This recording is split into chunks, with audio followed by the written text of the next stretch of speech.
Hi guys, welcome to part 2 of the transmission swap. If you haven't watched part 1 yet, go do that and then come back right here. Just put the cross member in, transmission cross member, and you can see our studs for the tranny mount right there. So we're gonna have to make a little bracket to mount the transmission to the cross member. Could probably just do a flat plate and just bolt it to this and that. So we're gonna get something made up for that. Alright guys, so we got our steel line right here. This runs all the way up into the, it'll run to the engine vacuum up there.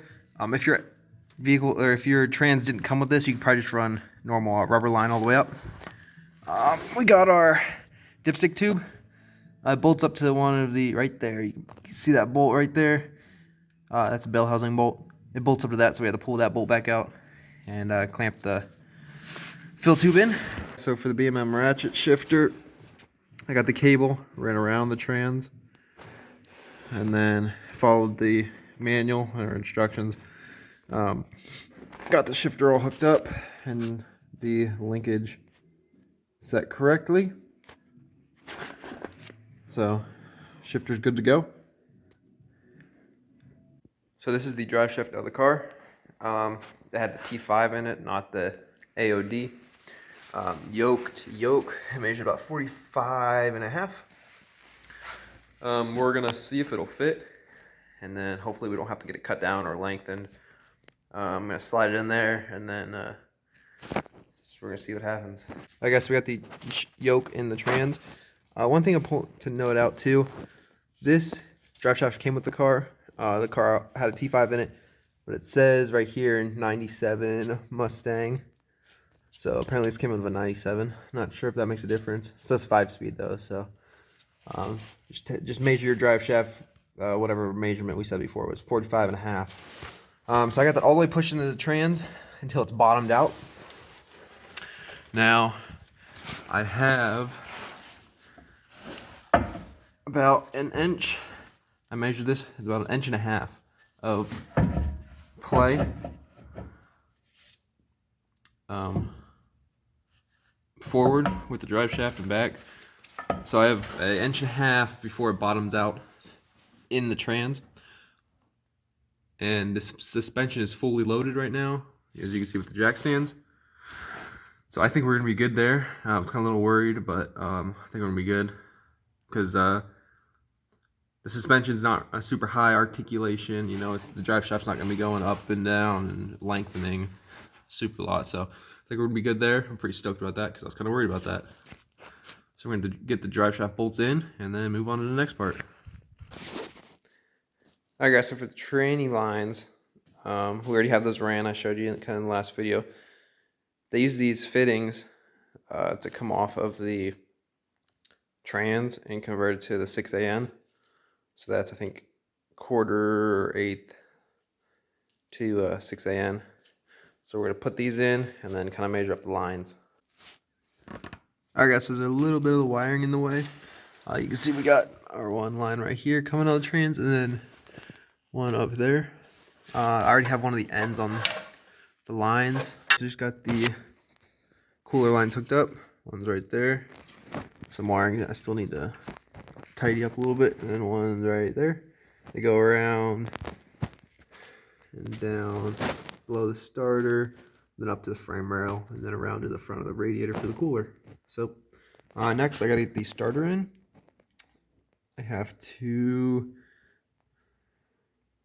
hook our vacuum modulator up to engine vacuum, and then I gotta put fluid in it, and then one last checklist, make sure everything's good, and start her up. There guys, so we're checked over everything. I've put 4.5 quarts plus the 1 quart in the converter in the trans, and I think we're about to start it up. So let's see what happens. Alright guys, so we're gonna start it up. We're gonna see how good the Holy Cold starts too. I had to take the cover off the shifter, but we're in park. Kind of nervous. This is the very first start. Hopefully the battery's not dead.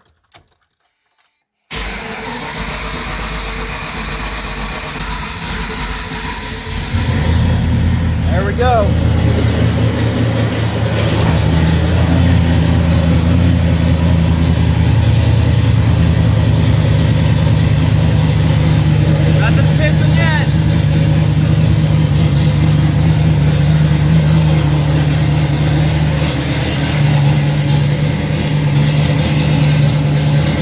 PSI.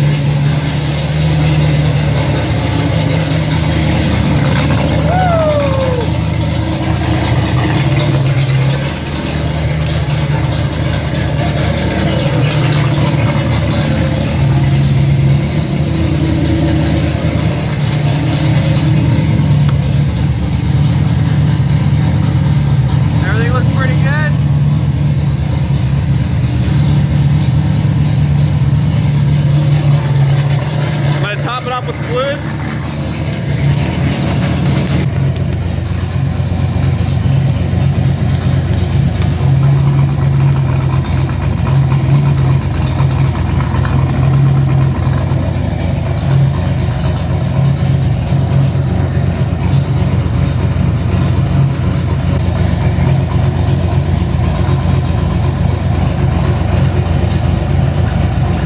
Looks pretty good.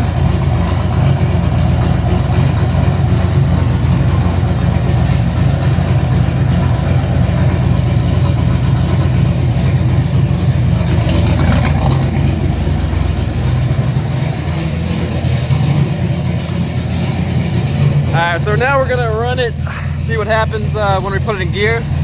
Watch our pressures. Take the brake off.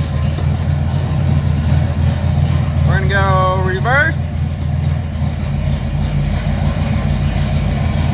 210. Neutral. Drive.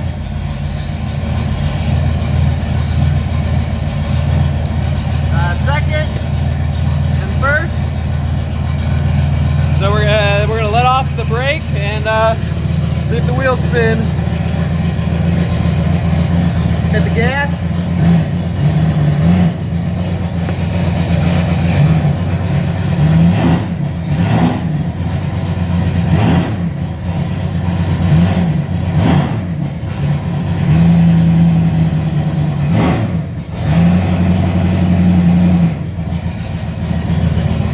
We're gonna check fluid real quick again. I think one of the e-brakes might be dragging or something like that. Alright guys, so we're back. One of the e-brakes was just stuck, so we're in park now. Reverse. Now reverse.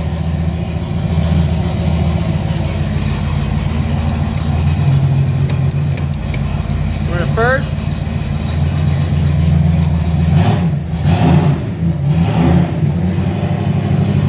First, second, third,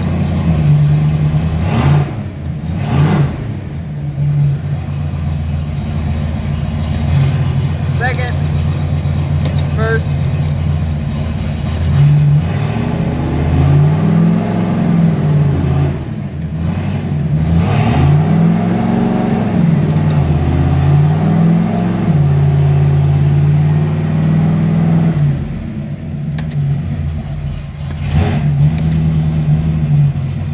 kind of running it through the gears a couple times. I don't have radiator fans hooked up, so first, second, third.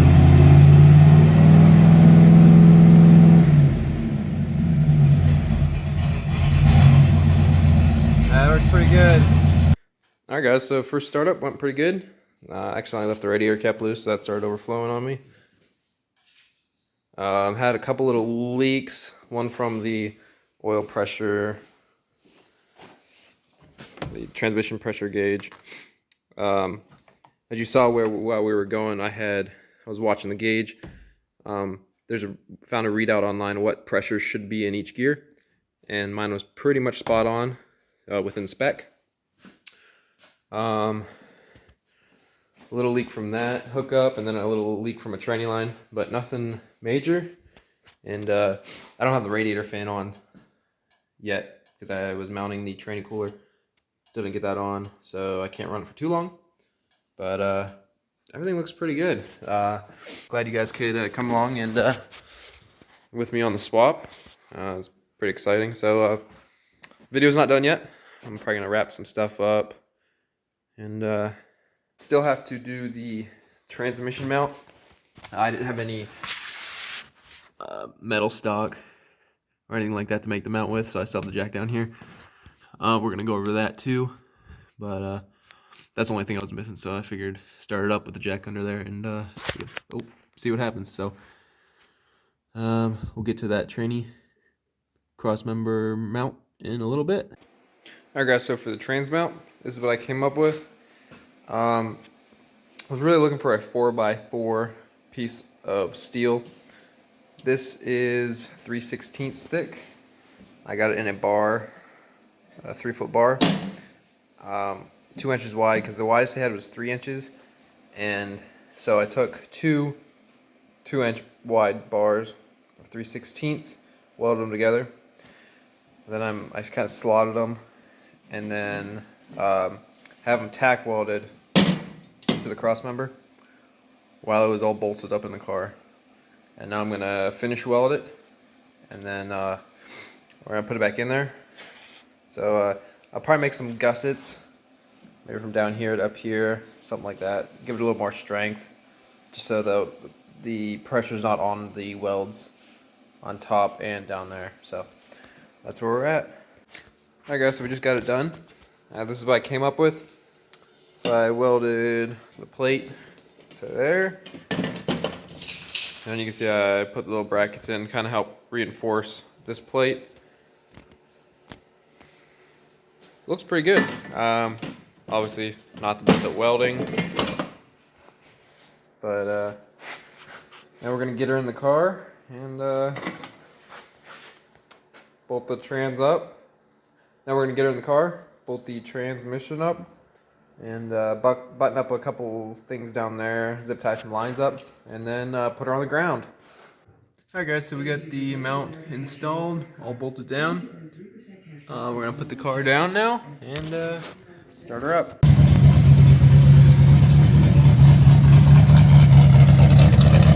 Alright guys, so we're gonna put it up on the stall and see what happens.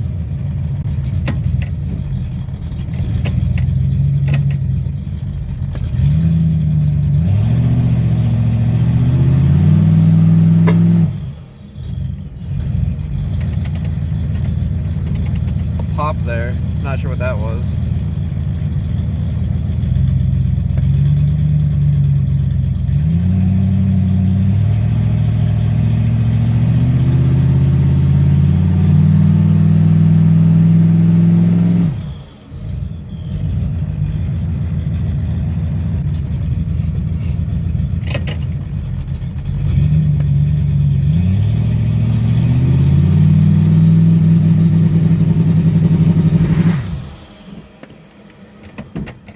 Oh, I just stalled the car.